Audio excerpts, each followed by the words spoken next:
Call this meeting to order. All rise for the Pledge of Allegiance. I pledge allegiance to the flag of the United States of America and to the republic for which it stands, one nation, under God, indivisible, with liberty and justice for all.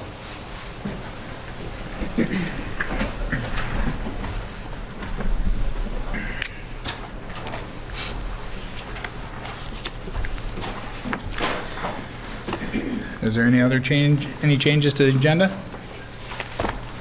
No. Can I get approval of the agenda, please? Make a motion to approve. Second. All in favor, say aye. Aye. Opposed? Motion carried.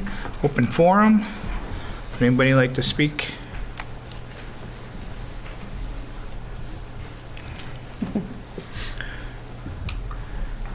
All right. We're on to the consent agenda, approval of the minutes, approval of the bills and purchase orders, approval of investments. There's 3 gambling resolutions and a resolution number 2020-7, resolution appointing election judges for the presidential primary. Can I get a motion to approve? So moved. Can I get a second? Second. All in favor, say aye. Aye. Opposed? Motion is carried. Reports, Police Department monthly report. Good evening, Mr. Mayor and members of the council. For December 2019, closing out our year in our traffic area, we had 10 citations, 6 verbal warnings, and 7 written warnings. For 2019, we had 260 calls or requests for service. Last year was 340. We ended on ICR 4246, and last year, December 2018, would have been 5153. 19 was probably more of an average of where we've been in the last several years. 18 was kind of an anomaly for us and a big year. So. Numbers are starting to level back out. We did have 17 agency assists last month, a little lower than normal, which is fine. And I'd say overall, things look pretty consistent. Nothing otherwise to report. All right. Any questions? All right, thanks, Chief. City Attorney report, Scott?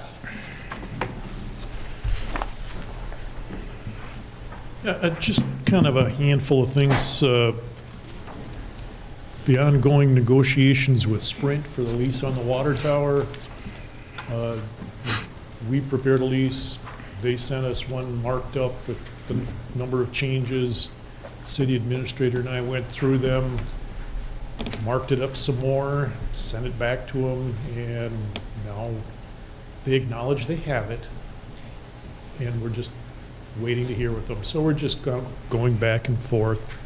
One item, kind of it's been unusual. We haven't had many of them. I did deal with some questions. It's actually more on the utility side where, what happens when we have a resident who's getting utilities service from the city and they file bankruptcy. And mostly for your information, what happens is that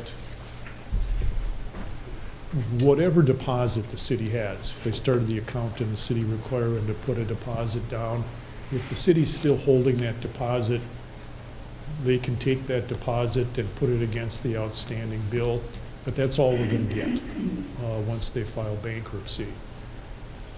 Going forward, they have to then provide the city with a new deposit. And if they don't do that, then we can shut their utilities off, but the amount in excess of the deposit that was owed when they filed bankruptcy is just gone. We really don't have an option to recover it. So that worked through that. The one item that came up after I put my agenda out, or my report out, is the period for anyone to challenge the council's decision at its last meeting on the St. Mary's project, EAW. If someone disagrees with the decision, they're given 30 days to file with the court, to have the court review it. That 30 days expired earlier this week, and we haven't heard anything, so it would look like that's a done deal, and we won't be having to revisit that, which personally I was concerned as to whatever decision the council made, they were going to have people that were unhappy, and I thought there was a strong chance that it might get challenged, but it wasn't. So that's another file I can close. So, any questions? On this Sprint lease, it looks like there's been talk back and forth between the city and Sprint. Is the hang-up economics? I mean, is it numbers, dollars, or is it just access to equipment, or? You know, there's a number of different things. Actually, I don't think there's really any argument about the amount of the rent or the length of the lease. I think, trying to think back, part of it is kind of pushing it back against the cities, kind of saying, well, there's certain decisions that we can make. This is our tower. You're just renting some space, but this is primarily a water tower first, and if you know, your being on the lease interferes with that, we get to make changes. And so there's some pushback about, you know, the discretion, you know, for the city, trying to limit our discretion is how I would describe it. You know, if the city administrator has any other observations, but that's what a lot of it comes down to, is just they're trying to protect their investment. And Did we first make contact with them like in November, or excuse me, October? Before then, I want to say we made contact with them back in June or July. So, Regarding this issue? yeah, so what it was is we are the ones who initiated, the lease expired as of 12/31/2019. We initiated the discussions to say we are providing you with a different type of lease than what you've had in the past, because the leases that we've had in the past, whether it's Verizon, Sprint, or Arvig, whoever's on our towers, we don't have a lot of security for the city themselves. It really was not written with the intention of kind of taking care of us. And so we redid the leases so that it was very clear what they were responsible for, and it was just much more defined. And so they're kind of saying, well, that's fine, but you know, we need 180 days notice on different things, but we're only going to give you 30. And what they don't understand is they have to, I understand that they want to negotiate what's best for them, but it's really, we're trying to get all these the same. And it's really just to protect the city's interests, to make sure that, you know, if they do damage up there, whatever, that we're able to come back to them and say, this is your responsibility to take care of. So it's really kind of positioning right now. I think we're going back and forth. Their group was going to be meeting this week, and then DeWanda's going to get back to me and let me know what they decided. So The lease payments, are they monthly, quarterly, yearly? they're monthly, and the payments themselves, they continue to make payments, so that's not an issue at all. The other issue that we had, that was the big issue, if you'll recall, we had $9,250 that should be in an escrow account somewhere, so that as they do upgrades, if our engineering has to be involved or anything like that, the money is there and we pull the money out of that account. And that was one of the big hangups that they kind of had an issue with, and considering the fact that it's taken us a really long time to collect the money that they've owed us, I'm very comfortable in saying we need an escrow account. I actually am not just setting this up for Verizon, but I would like to set it up for Sprint, but Verizon and the other entities or utilities that we have long-term contracts with. So very common practice to have that in place. And so that's one of the areas that they have a little bit of heartburn about. And then it was just really, you know, we said from our standpoint that from an engineering standpoint, we wanted to make sure that our engineers had given the blessing or approval of everything. And so that was never really written or specified in previous contracts. So it's just, I think we'll get there. I mean, it's not a price thing. It's not an issue regarding that. It's more just about, what they have and don't have to do. So we'll see. Hopefully we'll be bringing it back next month with the idea that it'll be approved. So, I think one example, what we've been telling them is that, okay, here's what you've got up there now. If you change, you have to tell us and let us, have a chance to review it, no exceptions. And they were trying to carve out all kinds of exceptions of things that they could go up there and do work on that tower, change things out, with their facilities, and they wouldn't have to notify us or let us have a review. Well, I hope they got a really long ladder, because they got to access it from the inside, and we got the key. But, so it's that kind of a thing, it's like, it'll get resolved. It just is some posturing, I think, for the most part. All right. Thank you. Thank you. Community Development Director report, Lisa? Good evening, Mayor and Council. The Melrose Planning and Zoning Commission met on December 30th, 2019, and recommended approval of a conditional use permit amendment submitted by You Only Live Once LLC, doing business as Boomerang Marine and Power Sports. They're wanting to expand their existing conditional use permit to match their existing uses and lot configuration. It was last done, as near as we can tell, back in 1999, but they've done a building expansion and a land expansion since then, and it seems that they didn't do a conditional use permit amendment, so we're just kind of making amendments to their existing CUP, adding some conditions that are pertinent to our existing conditional use permit requirements from our ordinance and current practices. So that'll be on your agenda for tonight.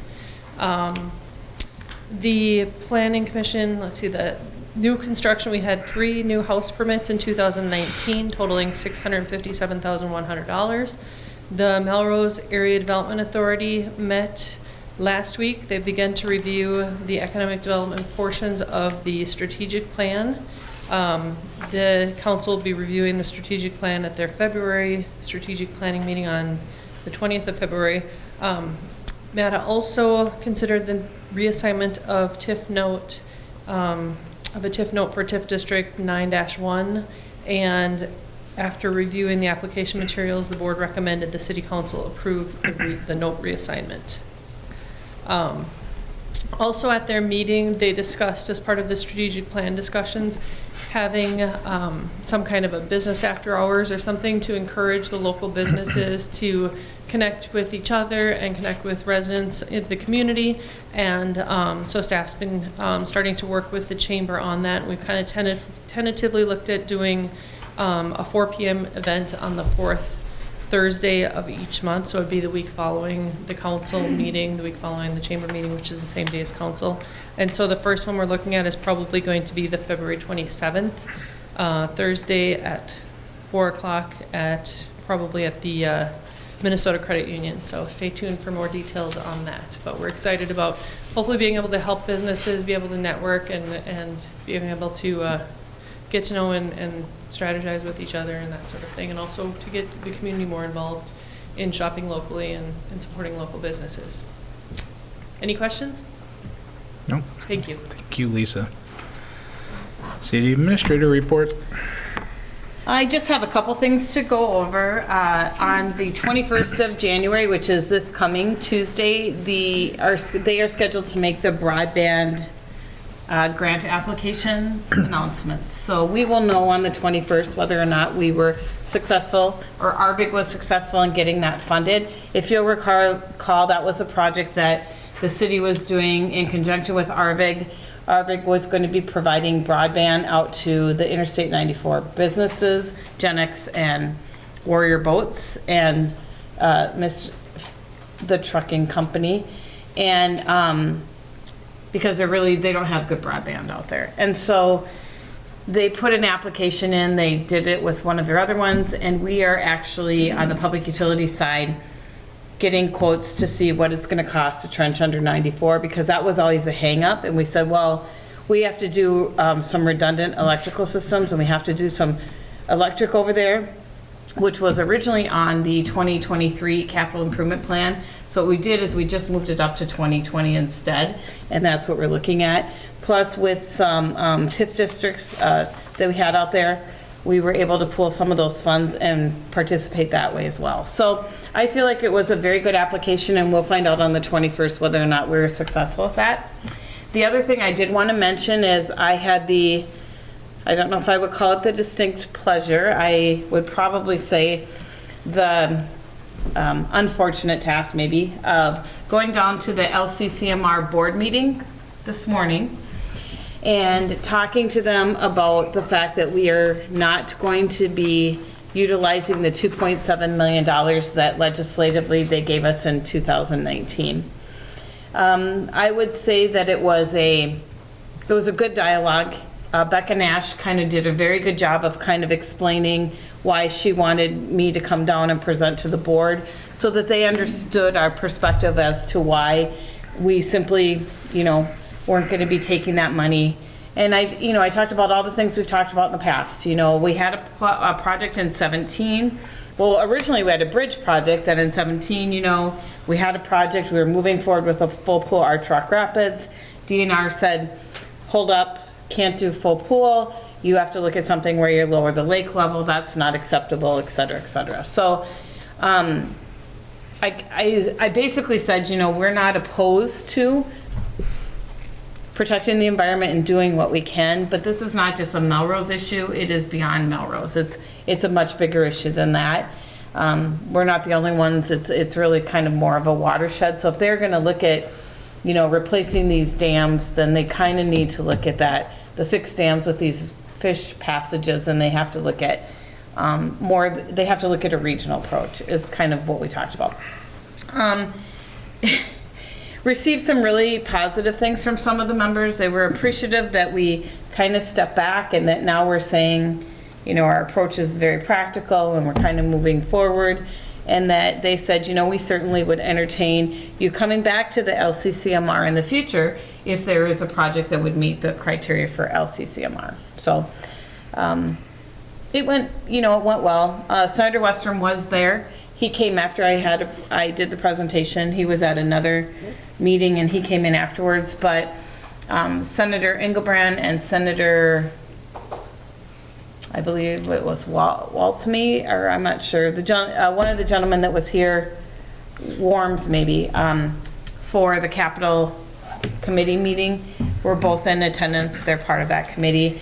There's a gentleman that's a member at large that's from Morris that said he was really disappointed and he really wants to work with us, and he was advocating, we should still be able to give them the money because in my opinion, they're still going to be doing some stuff. And, I had to leave before they made a decision about what they're going to do.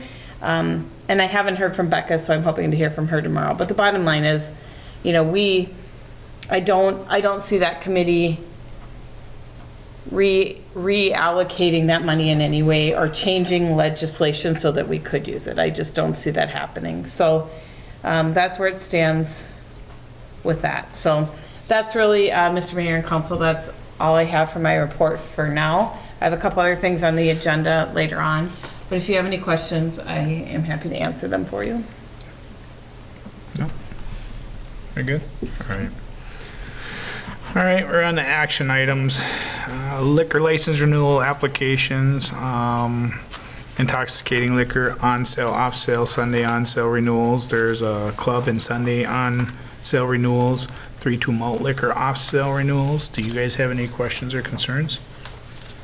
Can I get a motion to approve them? So move. Second. All in favor, say aye. Aye. Opposed, motion carried. Cell phone policy. Craig? Yes, tonight we're bringing our cell phone policy we currently have. We would like to modify it, and the reason we're looking to modify it is we're looking to go away from officers who personally use their phone right now with a stipend paid by the city to going down to 2 city-owned phones. Part of the reason for that is there's some concerns, especially in the legal world, about officers using their private phones and having sensitive information on their photos, audio, video of crime scenes or anything like that. We do use an app currently that is secured, for all that to go onto, but there are times when you can't get the app open or whatever else, and you snap separate photos. You can link them to the app later, but is that information staying on the officer's phone? Is it getting removed in a timely fashion? Those sorts of things. Priority capabilities is another area. With the personal cell phones, mine being one of them, I can get priority service on the cell phone networks in the event there's a natural disaster or a big event in town and the towers get overloaded. I can take priority because of how my phone is set up. Currently, I'm having some issues with billing on that, but I work through it every month and get it taken care of. So the idea is to move away from that to make it a little more legally friendly for our officers, as well as make the priority service a little bit easier to move forward with. Some of the things we have looked at is with Stacy. She takes care of all the stuff here at the city. We would have about a $25 a month cost savings. We'd have the upfront cost of the phone, some cases, form chargers, those sorts of things. And there's a wide range, anywhere from 99 cents for an iPhone 5, I think they still have available all the way up to the current models. So we'd get what is consistent in our office and to make sure our police apps are all capable with them. So that's kind of the push and the change for this, is just to get things that are maybe a bit more secure and a little less concerning if there were a major incident and an officer was using or had their personal phone for work-related purposes. We would take away the stipend that they're currently paid, and in the language it's requested that the officer have their personal phone on and available when they're off duty, which is currently how things are as well. So getting a hold of them shouldn't be an issue either with moving to city-owned phones. Okay. All right. Can I get a motion to approve, please? So moved. Can I get a second? Second. All in favor, say aye. Aye. Opposed? Motion is carried. Organizational chart. Do we have any questions or concerns about that? There's police department vehicles, sir, before that, so. Oh, sorry, I passed it. We are budgeted for a squad car for this year. We did do quotes. We got a quote from John Weiss Ford and Sauk Center, as well as used Saxon Fleet Services to go through bidding. John Weiss came in at $734 ahead of the Saxon quote. These are currently standard hybrid models. There was a question as to whether we could get straight gas, and we are able to at about a $3,300 savings. We calculated out what we use for mileage and fuel at this point and used $2.50 for an average price. We would pay for the hybrid upgrade or the standard hybrid, if we didn't demote down to straight gas, in about a year and 3/4. So currently vehicles we're holding on to about 10 years. So after a year and 9 months or so, we'd be seeing the savings of the hybrid version of the vehicle as opposed to straight gas for the additional cost of what it would be to be at the hybrid model. Like I said, Ford is putting the hybrid model as their standard, but you can still get your hands on a few of the straight gas engines or a straight gas situation. So it would be an option. We are requesting that we go forward with the hybrid option for the future gas savings. We do have enough budgeted for the additional $3,000 that it is for the hybrid model, so we're not concerned about any of the pricing issues. It's just a matter of bringing it before the council for your decision. Are you requesting the accepting of the John Weiss bid because it's a more local dealer and easier for service? We're open to that. I know that they do donate to the golf outing, that they do participate in Melrose events, and in the past we've gone with John Weiss when they've been a higher price, but I'll leave that open to the council. It's been a good working relationship with them. I have no issues with that. As far as like the hybrid, I know, obviously there's a newer type of car, but is the warranty the same across? And I don't know, does warranty apply to police vehicles? They do. It's 3 years, 36,000 miles is standard, just like a normal vehicle. We usually outpace that before the 3 years, and 36,000 miles shows up sooner rather than later. Okay.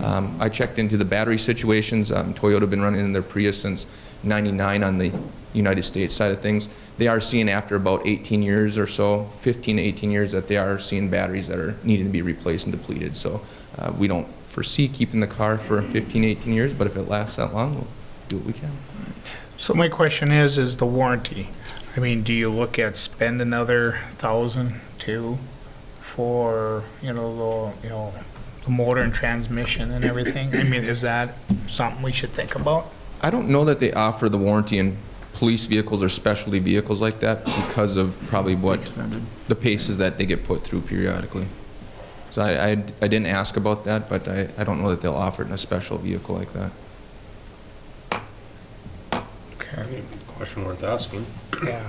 Yeah, I can talk with Jai over at John Weiss or any of the other dealers and see if that's something they do for special vehicles. If it's something as simple as, a few $1,000s and it looks like it can extend for a good period of time that it's worth it, we can bring it back to the council and have it added on later or delay the purchase if it's feasible. Have we had a transmission or major engine issue in the last 10 years with the squad car? We dropped the transmission on our 2016 within the first year, and that was under warranty, so they put a new one in. We haven't had any transmission issues with, we have a 2012 in the fleet that we haven't any issues with. My 13 has no issues. Usually bearings and the standard wear and tear on the car is what we take care of. I would just use your best judgment, whatever you think. I'll make a motion to move forward with John Weiss. I'd second that. Okay, Is first that hybrid or gas? Hybrid? hybrid. I think, yeah. Okay. Okay. We have a first and a second. All in favor, say aye. Aye. Opposed? Motion carried. All right, organizational chart. Did everybody get to look through it? Was there any questions or concerns? All right, can I get a motion to approve, please? So moved. Get a second? Second. All in favor, say aye. Aye. Opposed? Motion carried. Resolution number 2020-8 approving case number CUP 12-2019-402, conditional use permit amending requested by You Only Live Once LLC doing business as Boomerang Marine and Power Sports Incorporated, amending the previous approved conditional use permit related to Maine and Power Sports sales and service. Do we have any questions or? No, I guess I don't really. Well, and I think Lisa can summarize it very quickly, but the last meeting it was discussed at planning and zoning, they're not planning on making any changes. They just want to make sure that this conditional use permit is rolled into what they're currently doing and what they have been doing. Okay. And they're just cleaning up. That was, my Correct. only question was this spurred by them? Or is this part of did we kick this? It's kind of a cleanup, there were some conversations and it just kind of came up that we realized this hadn't been amended. At least as near as we're able to tell. The only thing that from the previous approval is really changing to this approval is that they would like permission to formally allow them to have rental storage. So if you buy a piece of equipment from them, that you'd be able to rent space to store it, when it's the off season. That's really the only formal change. Otherwise, the only other change is that we're adding conditions that are typical of conditional use permits that we issue today. So And they they're have no issue fine with any those. changes? Mhm. Okay. Okay. I'll make a motion to approve. Okay. Can I get a second? Second. All in favor, say aye. Aye. Opposed? Motion carried. 2020 street improvement, 5th Street North, WSB. So as Mike's getting up there, this is the first time you're probably going to see a contract like this. One of the things that Mike and I had talked about when we got into 2020 this year was anything that's project related and we can tie it back to a project. I have requested that WSB provide us with a scope of work and essentially a contract so that we keep a better handle on the costs associated with these projects. Mike and I have also discussed, kind of general engineering and what that needs to look like and where that can go. So what Mike's going to talk about is specifically for Molly's Hill and the redoing of that project. So that's what is before you this evening on that. Okay, Mr. Mayor, members of the council, you've got a proposal for engineering services for the 5th Street North from approximately 720 feet east of 3rd Avenue to 5th Avenue, and then 4th Avenue and 3rd Street in that little L shape that connects up to Fifth. If you'll recall, I think this project was started several years ago when we were discussing going with the bridge, and the council had wanted to put it off with concerns that it be used as a detour route during the bridge construction. Given the current condition of it, we don't feel that we can push that reconstruction off any further, and are proposing to reclaim the existing bituminous and gravel on Fifth Street. Because of the poor soils, we're going to have to do some subcutting and some drain tile with fabric on that portion of roadway. There are two areas that do have some buried topsoil peat material. We're going to have to go a little bit deeper in those areas to get that material out.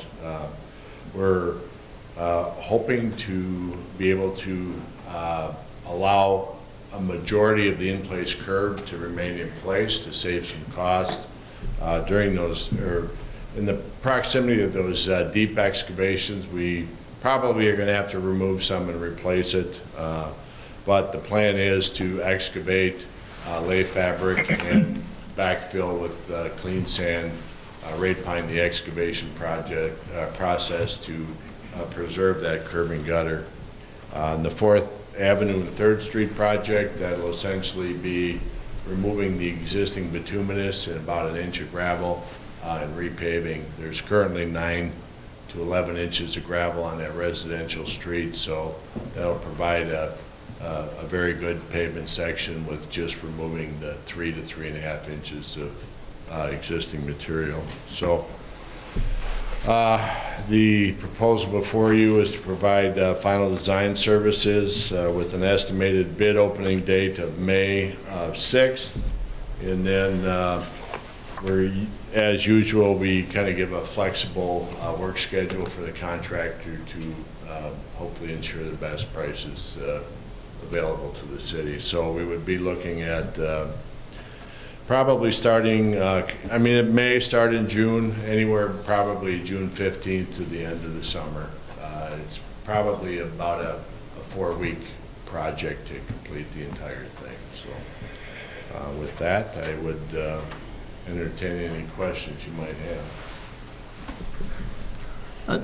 Just real high level, this is obviously, we're signing a contract that's basically awarding WSB the work going forward. It doesn't tie us to, the specific costs on here. I know you guys like to work really efficiently, so I'm sure you could, it could be over or under, this is the best estimate type. Well, usually with our construction, once we get the bids open and get a schedule from a contractor, we try to reevaluate that. Our inspection services are directly proportional to the speed of the contractor, but I think I've got enough hours in there. I did give you a range of about 10,000, and I think most likely that we are going to be on the lower side of that. All right.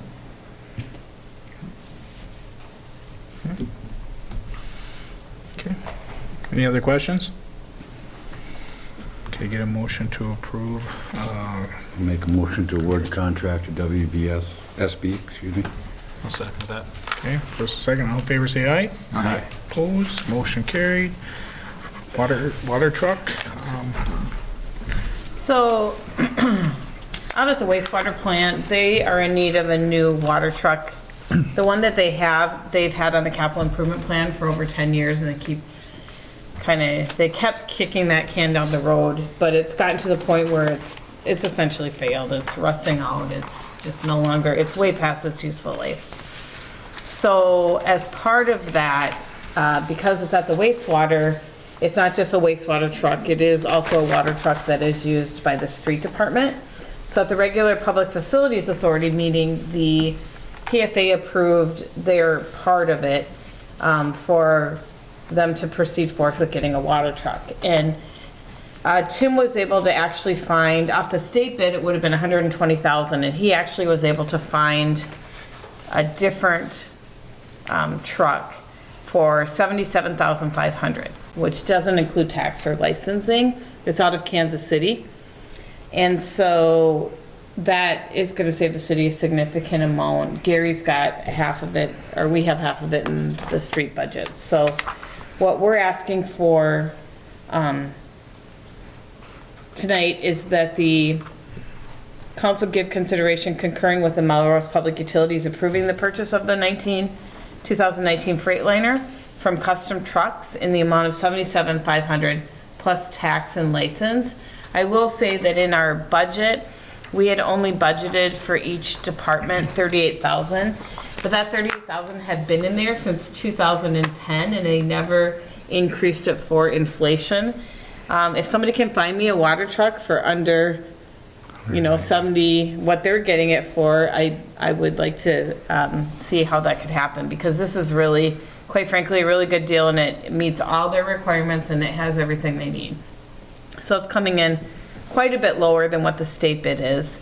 And even though it's slightly over what's been budgeted in 2020, it's still something that needs to be done and is necessary, so.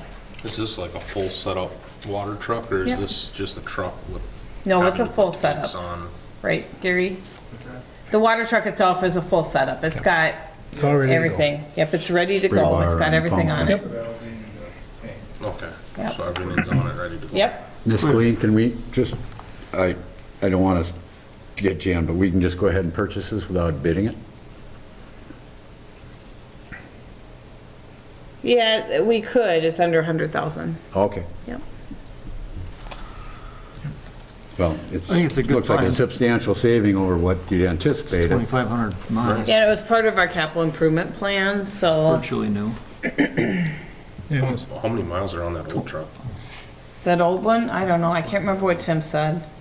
I was just curious, like, I mean. what Probably about we got, like- 4,500. I mean, it's, This one has like Usually what those are. 2,800 on it, maybe. That's what we call it used, but it really isn't used. It's Yeah. pretty much brand new. I can't remember how many, that old one I think is a 1994. So, And and it it gets used quite often, could, and so. it could be such a thing that this truck in Kansas is maybe a little underpowered for what they anticipated, Yeah. when they built it or sold it to whoever, and, we don't need to go very fast here in town for our purposes, so. Okay, get a motion to approve, please? So move. Take a second. sorry, go ahead, second. I'll second it, but then I want to ask one quick question.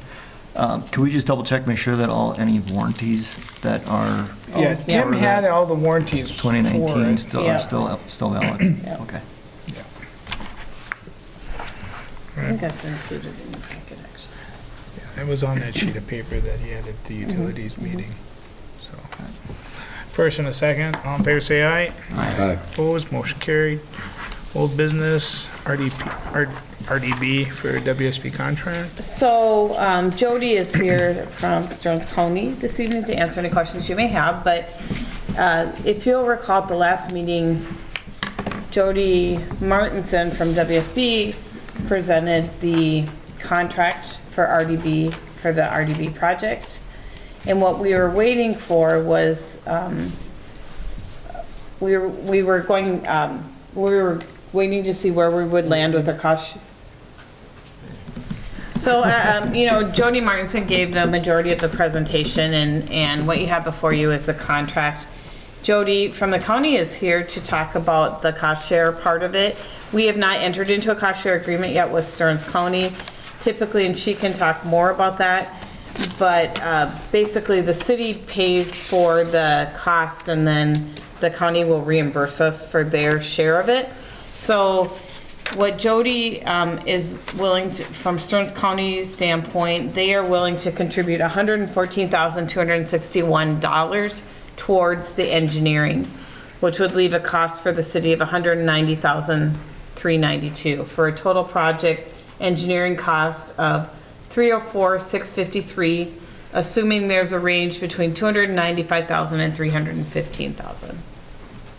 And then if you guys are okay with that, then Jody and I can just put together a cost share agreement. But again, Jody has been gracious enough to come here and answer any questions that you may have from her perspective. If- Doesn't mean you have to ask. Yeah. Oh, you know us. Real quick, not maybe this won't be a quick answer, but I know discussions years ago, when we were always discussing outside the bridge itself, what would qualify for bonding dollars, what doesn't qualify. And Mike, you might have to participate in this answer, but like, say, preliminary hydraulics. If we are, because the bridge itself, if the bridge is moving, and does the hydraulics then, since the bridge is causing the hydraulic study or analysis that you guys do, would any of those dollars qualify for the bonding Bridge dollars? bonding does not cover any engineering or right-of-way costs whatsoever. It will only cover half of the eligible bridge construction costs. And so our construction cost share is a completely different animal than this one. Okay. Which, if you want, I can give you a brief synopsis of that tonight as well. Jody, I'm sorry, I hate to do this to you, but can you go up to the microphone because we're recording this, I apologize. I think it's on. I could just yell at you. There. So the construction cost share is a completely different animal than the engineering cost share. But bridge bonding dollars will only cover half of the eligible bridge construction costs because this is on a state aid route for us. So everything basically up, that's the bridge. I mean, none of the remove old bridge, that's not eligible for bridge bonding, only the construction of the new structure and a certain amount of even the backfill behind the abutment walls. Only a certain portion of that is even eligible. So they take those eligible costs and then they will cover 50% of it. So of those bridge construction costs, we will cover the remaining 50% out of the county's state aid construction dollars. And then the roadway cost share, and again, this will be coming back to you in writing form at some point in the future, and if you wanted to do it sooner rather than later, generally we want a construction cost estimate so you have an idea what all those words mean. But outside of the bridge for street reconstruction, because it's a state aid route, the county covers back a curb to back a curb, with the exception of sewer and water, obviously. And the storm sewer, we send that to MnDOT for them to make their determination. Generally, with cities under 5,000, they're pretty giving, and the county is expected to cover 100% of storm sewer that takes, the county drainage with their own state aid dollars. So things outside of that back of curb, sidewalk, if you wanted any decorative lighting, any landscaping, turf establishment, driveways, that would be a city cost. And that's because of the county's cost share policy, not because of state aid or bridge bonding policies. It's good to know. Thank you for that explanation. I'm good. Thank you, Jody. Thank you. And I will say, I really appreciate Jody coming to the table on this. Certainly, these guys have paid for it just as we have in the past, and not something that the county had to do. So we're very glad that they're willing to be a partner with us on this project. Thank you. Do we have to make any motions on this? Okay. All right, can I get a motion to approve WSB contract. the WSB contract for it? I'll make a motion to approve the engineering contract. Okay, can I get a second? Second. All in favor, say aye. Aye. Opposed? Motion carried. All right, we're on to new business. They're looking to get the ambulance coordinator assistant. Julie Albright is the one being selected. Can I get a motion to approve? So move. Second. All in favor, say aye. Aye. Opposed, motion carried. And then we're on to the Economic Development TIF District, number 9-1, reassignment request. Okay. As I noted previously, the Melrose Area Economic Development Authority considered the request for reassigning the TIF note and recommended approval. The existing agreement with the entity basically says we have the ability to approve or deny it, but it's pretty much limited in what we can consider, and if the business that is doing the purchasing and the reassumption of the other business still has a continued need, and we pretty much need to issue it. So, are there any questions? No. Recommend approval of the reassignment of the TIF note associated with TIF District 9-1. Can I get a motion to approve? So move. Can I get a second? Second. All in favor, say aye. Aye. Opposed, motion carried. We're on informational items. Schools conferences, Public Utility Commission meeting minutes, Certificate of Achievement for Excellence in Financial Reporting, MRES hosting Minnesota State Representative Paul Anderson, Local Board of Appeals Equalization Training. Do you think I can get a copy of that website so I can get that taken care of? Yes, it wasn't in the packet, most certainly, yes. Yeah, I I did. think it was an attachment, but I'll email you the link if that's okay. Okay. Yeah. Yeah, and then probably Justin, you too. Looks like you're up for renewal.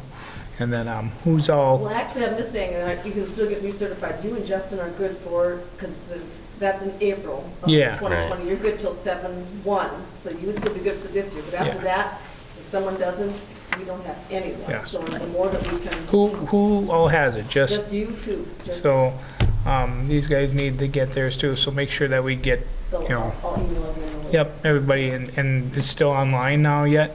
It should be, yep. And it really wasn't too long. It February took, yeah, I think it was like, Yeah. took 25 minutes, and it's pretty simple. So let's just all make sure we get certified, because if Justin and I are gone, You then passed on the first try? I pass. If I can pass, anybody can pass, so, and then, the last thing is February 26, 2020 at 5:30, the German students from our house in Buell will be here, and will be welcoming. Is there anything else? There, just as a reminder, on February 20th, ahead of the council meeting, we will be having the strategic planning session, so I'll get that information out to the council. It's a joint meeting with department heads, PUC, and council. And then you'll have comments from the other boards, because they'll have a chance to have met and talked about strategic planning, so. No time that's gonna start? I want to say it's probably going to start at 4:30 possibly. Is that going to be an issue? We'll try. Okay. Yeah, she needed about a couple hours or an hour and a half, so. Okay. If there's nothing else, can I get a motion to adjourn? So move. Can I get a second? Second. All in favor, say aye. Aye. Opposed? Motion carried.